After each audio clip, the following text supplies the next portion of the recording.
Hey guys, it's KOKOStern, and we're gonna do Biased Beginnings for Brutal Legend. So, what's Brutal Legend?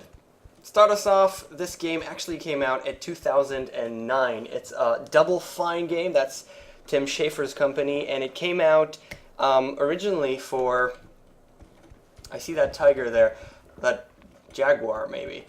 It originally came out for Xbox and PlayStation. It's a console game, and it's now been ported in 2013, 4 years later. It's been ported to the PC via Steam, so you can get it for about 20 bucks.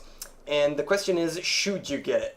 So, what is it about? The first thing you gotta notice here is that this is a Double Fine Tim Schafer game. And Tim Schafer, if you've know him from games such as Psychonauts and Grim Fandango, he has this sort of quirky, you'd say, comedy about him. And the way that things happen, it's just this quirky feeling of Tim Schafer, and maybe you like it and maybe you hate it. And this time, he directed it with the help of Jack Black as the main character. So Jack Black voices this guy who's called Eddie Riggs.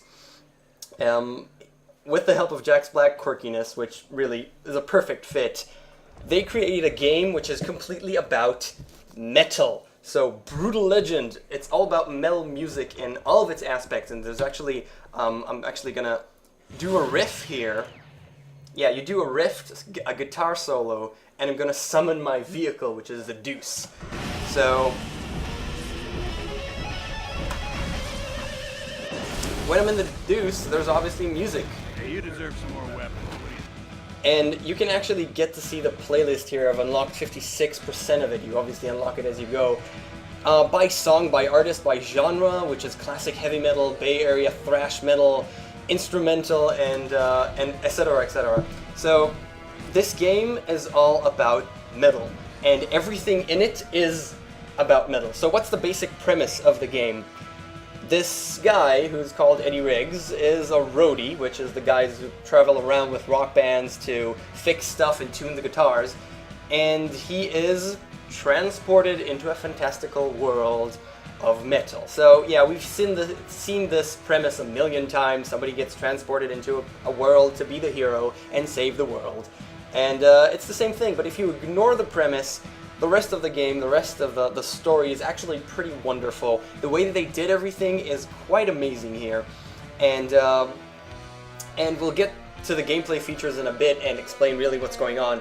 But before we do that, I want to talk about the fact that it's a port.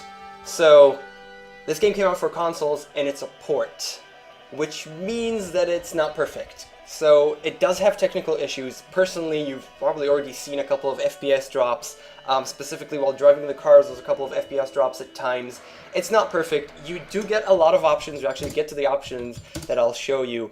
In terms of display, you get video mode. You can turn on VSync and full screen or not. And visual, you do get a little bit of options. It's not amazing. It's not everything you'd hope for, but it's okay. In most cases, what I've read online, it works. For people, it just works, beautiful port.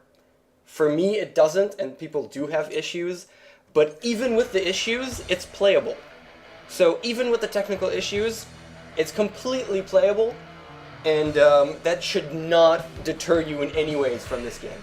So that's the first thing we want to talk about. Now, what's the gameplay about? How do you play it? So you've already seen that I have, well, a weapon on my back, and one of the weapons is actually a guitar. That's my ranged weapon. And you obviously unlock things. You get, here it's called fire tributes, I believe, which are presents from the metal gods. And you can unlock things in using the Guardian of Metal, which is voiced by Ozzy Osbourne, which is totally cool. And you unlock things, you unlock different weapons for your vehicle, and you unlock better axes and all kinds of things, and what you're wearing and all kinds of things like that basically unlocks. And overall, it's a hack and slash game, so I was just going to go over there and try and kill those tigers. They'll probably kill me, but we'll see. Yeah, they're shooting at me from far away. So I got the lock on, and I'm just gonna get close.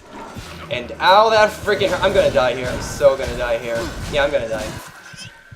And as I die, because the other one actually shot me, I'm playing at the hardest difficulty level, so it hurts. But other than that, it's a hack and slash game. So you come up and you just do hack and slash and kill stuff. The thing is that it's more than that.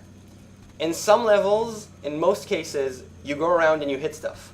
But there are the stage battles, and the stage battles are really what makes this game unique and interesting other than the single-player campaign. So let's first talk about the single-player campaign. In it, in most cases, I'm going to open up the map. It might be a little bit of spoilers, but it's nothing really. I'm not telling you anything of the story. You're just going to see the map. So we're going to open up the map, and I've already actually done a lot of side quests, and there's this huge map that you get to discover. There's all kinds of things to get, like secret things that you need to open up in order to get more tributes, and there's a ton to do.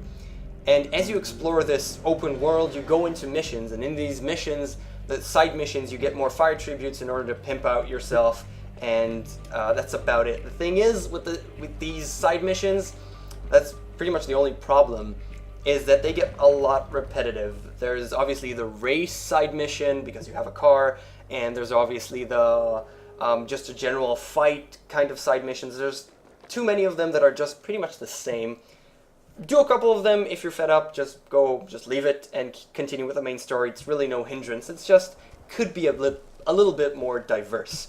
So you explore the world and you move on, get more side missions, get more stuff, you get the vehicle, maybe you get other things. I haven't finished the game myself just yet, and it's pretty nice. It really is pretty nice. And the main thing here is the stage battles. Now, not every level is like this, but some levels you do get to do stage battle, and multiplayer is stage battles as well. So how do those work? So what they did is put RTS, real-time strategy elements, into this game. That sounds so weird. It's a hack and slash game with RTS elements? What am I talking about? So, how does that work? The way it works is pretty weird and kind of hard to explain, but in the basic form of ways, your main structure is a stage, and your currency is fans. Fans are your currency. And you expand fans and you build troops. There's different kinds of troops, such as headbangers, which just headbang, and there's bikers, which can heal you with their magical bass strings, and all kinds of other things, and obviously other types of units and things like that. And you get fans, you build units, you can upgrade your stage. There's only one building, and you defeat your opponents. Now, there are 3 races, all obviously about metal. In the campaign, you play one of them. In multiplayer, you can play the others as well. There's always a hero, and the thing is that you always control the hero in a hack and slash type, in a hack and slash way, and you get a radial menu that's different from this one. This is the solo menu. You get a radial menu to build different units or upgrade your stage as you get fans, and then you can command the units that you actually get. The thing is that it's really weird commanding them. Remember that you're just this character. You do get to fly around and get a bird's eye view, and what you basically put up are beacons. I want you guys to attack over there, or I want you guys to follow me at this moment, and the units need to be around you in order to hear your voice and follow you. It's not entirely comfortable. There are more specific things like, only this type of unit needs to follow me at this moment. And it's not entirely comfortable. I'm playing at the hardest difficulty level, and in most cases it comes down to this actual character doing most of the work, because my units are kind of weak and the units I'm against are totally strong, are incredibly strong. But it works. It works for now. I have to play more. I have to go into multiplayer to actually tell you if it works properly, if I really like it, and that I'll do in the Afterthought. But for the biased beginning, it's pretty cool. I'm excited to see what's next. I really, really want to finish up this game because the story is really intriguing.